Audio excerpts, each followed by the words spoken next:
ছোট ভাই আস্তে আস্তে মা কিন্তু শুনে ফেলতে পারে, কারণ মা ভোরবেলা সজাগ হয়ে যায়। ছোট ভাইটা আমার কথা না শুনে শব্দ করে ফেল, তারপর মা আমাদের দুজনকে একই রুমে। ভোর রাতে হঠাৎ ঘুম ভাঙা। বুঝতে পারলাম ভোর 4টা বাজে। আমার মেয়ে সালমা বলেছিল তাকে 5টার মধ্যে জিম ক্লাস যেতে হবে, কিন্তু গভীর ঘুমে ডুবে যাওয়ায় দেরি হয়ে গেল। ভাবলাম সালমারা করবে, তাই হোল ঘর থেকে ডাকতে চেয়েও সরাসরি তার ঘরের দিকে গেলাম। মনে হল হয়তো সে নিজেই উঠে পড়েছে। ঘরের কাছে পৌঁছানোর পর দেখলাম দরজাটা খানিকটা খোলা, কেন জানি না। হঠাৎ আমার মনে হল একটু সাবধান হওয়া উচিত। দরজার সামনে পৌঁছানোর আগে একটু থেমে গেলাম, তারপর ধীরে ধীরে পা বাড়িয়ে দরজার কাছে পৌঁছালাম। বাইরে থেকে দেখতে চেষ্টা করলাম, দরজা সামান্য ফাঁকা দিয়ে ঘরের ভিতরে চোখ রাখতে। এমন একটি দৃশ্য দেখলাম যে আমাকে হতবাক করে দিন। আমার পুরো শরীর ঠান্ডা হয়ে গেল। আমি দরজার পাশে থমকে দাঁড়িয়ে গেলাম। আমার মেয়ে সালমা বিছানায় ঘুমিয়েছিল, সে পাশ ফিরে শুয়েছিল, তবে তার শরীরে অর্ধেক ঘুরে যাওয়ায় সে কিছুটা অন্যদিকে ছিল। তার পরনে ছিল একটি লাল রঙের টি শার্ট এবং কালো জিনিস। আমি দেখলাম ঘুমের মধ্যে তার টি শার্ট কিছুটা উপরে উঠে গেছে। সে বিছানার এক কোণে শুয়েছিল, তার থেকে সামান্য দূরে, প্রায় 1.5 ফুট দূরে আমার ছোট ছেলে রাসেল দাঁড়িয়েছিল। রাসেল এতটাই কাছে দাঁড়িয়েছিল যে সে সালমার দিকে একদৃষ্টিতে তাকিয়েছিল, কিন্তু সে শুধু তাকিয়েছিল না, যেন কিছু করার চেষ্টা করছিল। আমি ভেতরে কি ঘটছে তা দেখেই বিষয় জেনে গেলাম। এই মুহূর্তে আমার মনে হল, হে ঈশ্বর, এখন কি করব? এই ছেলেটি এত সাহস পেয়েছে যে আমার উপস্থিতিতেও সালমার ঘরে ঢোকার সাহস দেখাচ্ছে। আমার মনের মধ্যে আতঙ্ক কাজ করছি। রাসেল যে আমার 18 বছরের ছেলে, সে কেন সলোমন যে তার 25 বছরের বড় বোন, তার প্রতি এমন আচরণ করছে?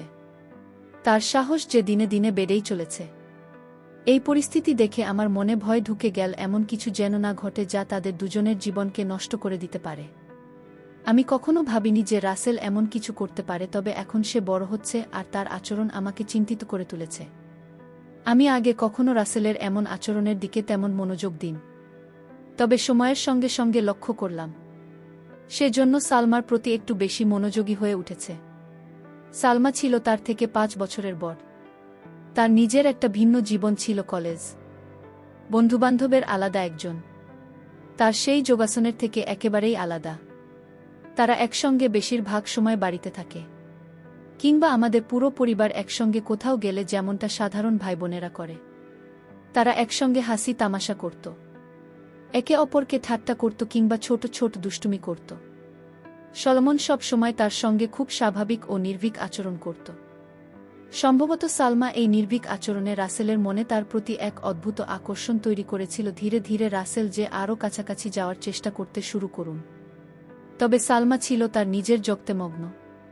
তার এই ব্যস্ততার কারণে সে কখনো বুঝতে পারেনি যে রাসেলকে একটু অন্যভাবে দেখছে। রাসেল প্রায় সালমার দিকে তাকিয়ে থাকত, বিশেষ করে যখন সে মনোযোগ দিয়ে কিছু করত বা নিচু হয়ে কোনো কাজ করত।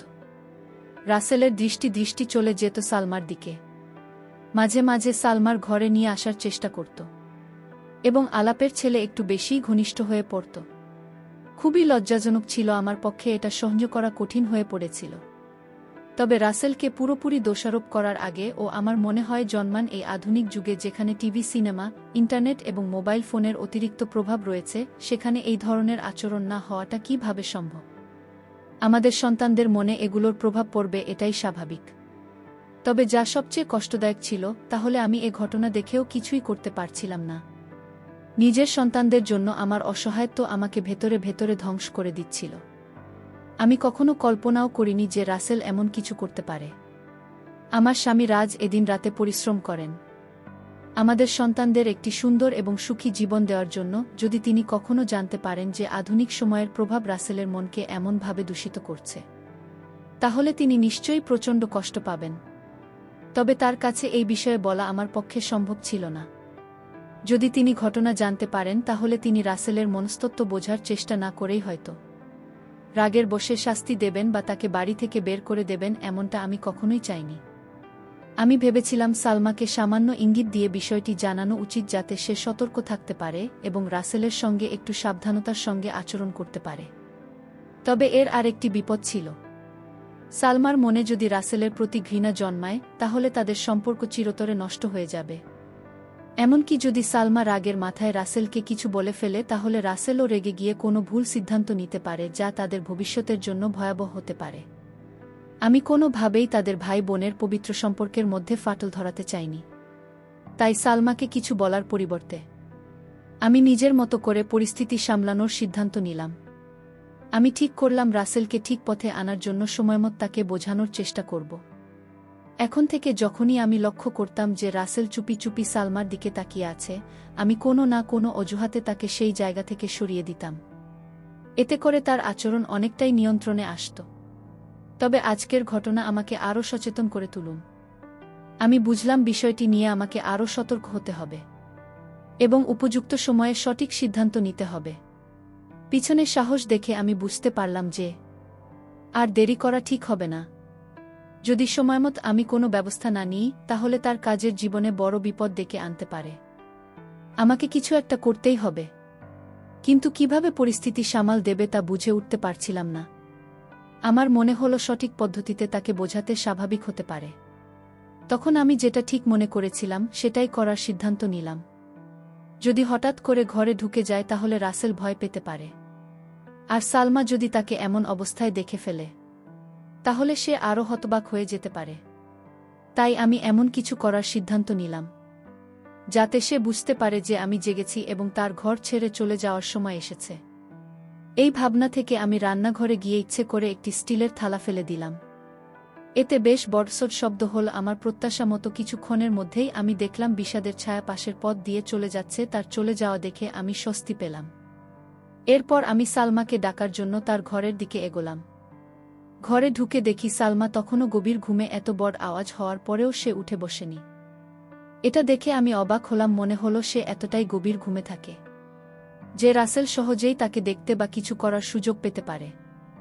শেষমেশ আমি তার কাছে গিয়ে তাকে সরাসরি জাগানোর সিদ্ধান্ত নিলাম। আমি সালমাকে ডেকে জানালাম। সে ঘুম থেকে উঠে আমার দিকে রাগের দৃষ্টিতে তাকাল এবং দেরি হওয়ার জন্য আমাকে দোষ দিন। এরপর সে দ্রুত বাথরুমে ঢুকে গেল। আমি আবার আমার কাজে মন দিলাম। কিছুক্ষণ পরে দেখলাম রাসেল আবার ঘরের দিকে যাচ্ছে। আমি ভাবলাম হয়তো সালমা তখনও প্রস্তুতি নিচ্ছে, তাই আমি রাসেলকে থামানোর জন্য ইচ্ছে করে একটু শব্দ করলাম। শব্দ শুনে রাসেল বুঝতে পারব যে আমি তার দিকে আসছে। সে আমার দিকে তাকাল, কিন্তু লজ্জায় তার চোখ নিচের দিকে ঝুঁকে গেল। এরপর সে দ্রুত তার ঘরে চলে গেল। আমি অপেক্ষা করতে লাগলাম সালমার বাইরে আসার। কিছুক্ষণ পর সালমা পুরোপুরি প্রস্তুত হয়ে বাইরে এল এবং আমাকে বিদায় জানিয়ে চলে গেল। তখন আমি রাসেলকে থেকে এর দিকে নিয়ে আসতে চাইলাম, কিন্তু সে কোনো সাড়া দিল না। তখন আমি তার ঘরের দিকে গেলাম এবং দেখলাম সে ঘরে নেই। এরপর শুনতে পেলাম সে বাথরুমে আছে। আমি দরজার কাছে গিয়ে তার আওয়াজ শুনলাম, কিন্তু তাকে বিরক্ত না করে আবার হলে ফিরে এলাম। কিছুক্ষণ পর রাসেল বাইরে এল এবং বলল, মা, তুমি আমাকে ডেকেছিলে? আমি তাকে বললাম, হ্যাঁ। এখানে বসো, তোমার সঙ্গে কিছু কথা বলার আছে। আমার কণ্ঠে সুর শুনে রাসেল বুঝতে পারল আমি গুরুতর কিছু বলতে যাচ্ছি। সে কিছুটা অস্থির হয়ে ধীরে ধীরে আমার কাছে এসে বসল। আমি শান্তভাবে কথা শুরু করলাম, কিন্তু অল্প সময়ের মধ্যেই তাকে ভর্ৎসনা করতে শুরু করলাম। আমি সালমার ঘরে তার গোপনীয়তায় হস্তক্ষেপ করার বিষয়ে সরাসরি কিছু বলেননি, তবে ইঙ্গিত করলাম। আমি তাকে বোঝালাম যে আমি তার এমন আচরণ আগেও লক্ষ্য করেছি। রাসেল দ্রুত বুঝতে পারে যে তার কাজ আমার চোখে ধরা পড়েছে। ভয়ে তার মুখ শুকিয়ে গেল। আমি আরও কড়া সুরে বললাম, যদি সে আবার এমন কিছু করে আমি তার বাবাকে সব বলে দেব। এই কথা শুনে রাসেল কেঁদে ফেলে বলল, মা, প্লিজ এমন কিছু করো না, আমাকে মাফ করে দাও। সে বারবার আমার কাছে ক্ষমা চাইতে লাগে এবং প্রতিশ্রুতি দিল যে সে আর কখনো এমন কিছু করবে না। সে আমার পা ধরে বলতে লাগল, আর কখনো এমন হবে না, একবার আমাকে সুযোগ দাও। আমি তার আচরণ দেখে বুঝলাম সে তার ভুল বুঝতে পেরেছে। আমি তাকে শান্তভাবে বুঝলাম সে যা করেছিল তা কতটা ভুল এবং এর ফল কতটা ভয়াবহ হতে পারে। আর যদি কেউ জানতে পারে তাহলে কতটা অসম্মান হবে। শেষমেশ আমি তাকে এই প্রতিশ্রুতি নিতে বাধ্য করলাম যে সে আর কখনো এমন কাজ করবে না। তারপর আমি তাকে আর বকাবকি করিনি। আমার মনে হলো সে বার বুঝতে পেরেছে এবং এমন কিছু আর করবে না। এরপর সে পুরোপুরি শান্ত হয়ে গেল এবং আমি তাকে আর কখনো সালমাকে দেখতে দেখিনি। এতে আমি নিশ্চিত হলাম যে সে তার ভুল বুঝতে পেরেছে এবং নিজেকে সংশোধন করেছে। এরপর প্রায় 1 মাস আমি তার থেকে একটু দূরত্ব বজায় রাখলাম এবং খুব কম কথা বললাম, যাতে সে বুঝতে পারে যে সে যা করেছিল তা ভুল ছিল। ধীরে ধীরে সব কিছু স্বাভাবিক হয়ে গেল। আমরা আবার আগের মতো হাসি মুখের সঙ্গে কথা বলা শুরু করলাম।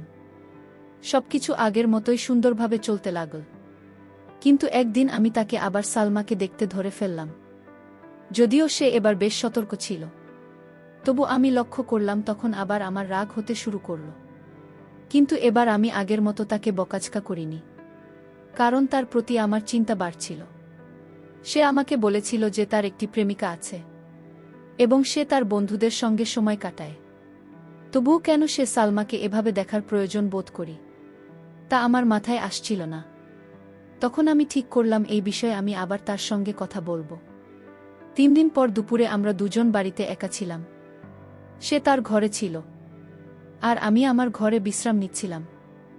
আমি ভাবলাম এখন সময় এই বিষয়ে কথা বলার। আমি তার ঘরের দিকে গেলাম। দরজা বন্ধ ছিল। আমি দরজা খোলার চেষ্টা করলাম, কিন্তু সেটি ভিতর থেকে লক করা ছিল। আমি দরজায় নক করলাম এবং তাকে ডাকলাম। সে ভেতর থেকে সাড়া দিন এবং দরজা খুলে দিন। আমি জিজ্ঞেস করলাম দরজা বন্ধ করে কি করছিলেন। সে বলল কিছু না, এই পেপার পড়ছিলাম। তারপর সে বিছানার পাশে থাকা একটি পেপার দেখাল। আমি মনে মনে ভাবলাম যদি সত্যিই পেপার পড়েছিল তবে দরজা লক করার কি প্রয়োজন ছিল?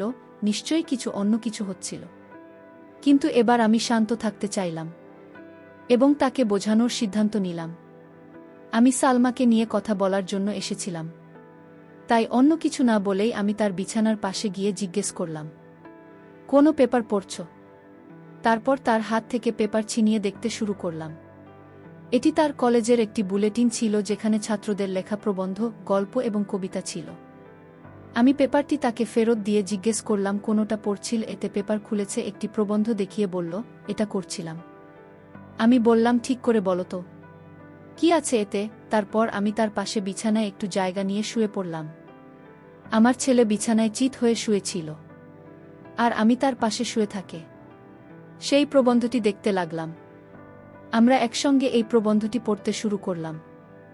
রাসেল বলল, এতে আর কিছু করার নেই, তুমি কি করতে চাও? তারপর সে পেপারটি আমার হাতে দিয়ে বলল, আমি বিছানার কিনারায় শুয়ে বললাম, মনে হচ্ছে পড়তে পড়তে মনে হয় নিচে পড়ে যাব। এই কথা বলতে রাসেল তাড়াতাড়ি আমাকে ধরে ফেলার জন্য হাত বাড়াল, কারণ আমি খাট থেকে পড়ে যাচ্ছিলাম। এরপর সে আমায় ধরে উপরে তুলুন। তার এই আচরণে আমার মধ্যে এক অদ্ভুত শিহরণ জেগে উঠল। রাসেল খুব বিব্রত দেখাচ্ছিল। সে মুখে বলল, মা। আমি হেসে বললাম, আরে কোনো ব্যাপার না, বরং তোমাকে ধন্যবাদ বলা উচিত। তুমি যদি আমাকে না ধরতে তাহলে আমি পড়ে যেতাম। আমার কথায় রাসেলও হেসে উঠল আর পরিবেশ হালকা হয়ে গেল।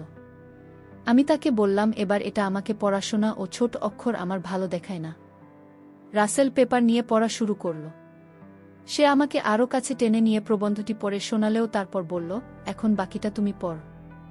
আমি পেপারটি হাতে নিয়ে পরের পৃষ্ঠা উল্টাতে শুরু করলাম। রাসেল আমার খাটে শুয়েছিল। একটি পৃষ্ঠা থেমে আমি মন দিয়ে পড়তে শুরু করলাম। কিছুক্ষণ পরে আমি একটু অস্বাভাবিকতা অনুভব করলাম। প্রথমে বুঝতে পারিনি, কিন্তু যখন ভালো করে খেয়াল করলাম তখন ব্যাপারটা পরিষ্কার হলো। আমি ভাবলাম সে তো পেপার পড়ছিল, তবু এমন। নিচে তাকিয়ে দেখলাম তার হাত। আমার তখন মনে পড়ল যখন সে আমাকে পড়ে যাওয়া থেকে ধরেছিল। আমি আস্তে করে রাসেল মুখের দিকে তাকালাম। তার চেহারা সম্পূর্ণ শান্ত। আমি ভাবছিলাম সে কি ভাবছে। নিজেকে শান্ত রাখলাম এবং আবার পেপার পড়তে শুরু করলাম। মনে মনে প্রার্থনা করছিলাম যেন রাসেল এই পরিস্থিতি নিয়ে কিছু না বুঝে কি করব ভেবে পাচ্ছিলাম না। প্রথমে মনে হলো সাথে সাথে উঠে গিয়ে তাকে দূরে সরিয়ে দিই, কিন্তু কেন যেন মনে হলো আমি তেমন শক্তি সঞ্চয় করতে পারছি না, যেন কোনো অদৃশ্য শক্তি আমাকে সেখানে আটকে রেখেছে। আমি চুপচাপ শুয়ে রইলাম। বাইরে থেকে পেপার পড়ার ভান করছিলাম। সময় যেন থমকে গিয়েছিল। কয়েক মিনিট কেটেছে, কিন্তু মনে হচ্ছিল যে কয়েক ঘন্টা পার হয়ে গেছে। অবশেষে আমি সিদ্ধান্ত নিলাম যে আমাকে কিছু করতে হবে। আমি বললাম, রাসেল, মনে হচ্ছে আমার শরীরটা খারাপ লাগছে। তারপর আস্তে আস্তে নিজেকে সরিয়ে নিলাম এবং তার থেকে একটু দূরে সরে গেলাম। কিন্তু রাসেল আমার দিকে তাকিয়ে রইল, কিন্তু কিছু বলল না। আমি তখন পরিস্থিতি হালকা করার জন্য তাকে অন্য কোনো বিষয়ে কথা বলতে লাগলাম। আমি রাসেলের দিকে একবার তাকালাম এবং দেখলাম সে কিছুটা অস্বস্তি অনুভব করছে। পরিবেশ সহজ করার জন্য বললাম, রাসেল, আমার গলা শুকিয়ে গেছে। তুমি কি আমার জন্য এক গ্লাস জল এনে দেবে? রাসেল বিছানা থেকে উঠে জল আনতে চলে গেল। সে রুম থেকে বেরোতেই আমি কিছুটা স্বস্তি অনুভব করলাম এবং মনে হলো তাকেও নিজের আবেগ সামলানোর সুযোগ দেওয়া হলো। যখন সে জল নিয়ে ফিরে এল, আমি তার দিকে তাকালাম এবং দেখলাম সে এখন অনেকটা স্বাভাবিক হয়েছে।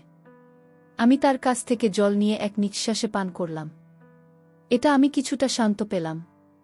রাসেল গ্লাসটি নিয়ে এক পাশে রেখে আবার বিছানায় এসে আমার পাশে বসল। আমরা হালকা ফুলকা বিষয় নিয়ে কথা বলতে শুরু করলাম। বন্ধুরা, আজকের গল্পটি এখানেই শেষ করলাম। ভালো লাগলে চ্যানেলটি সাবস্ক্রাইব করে পাশে থাকবেন। ধন্যবাদ।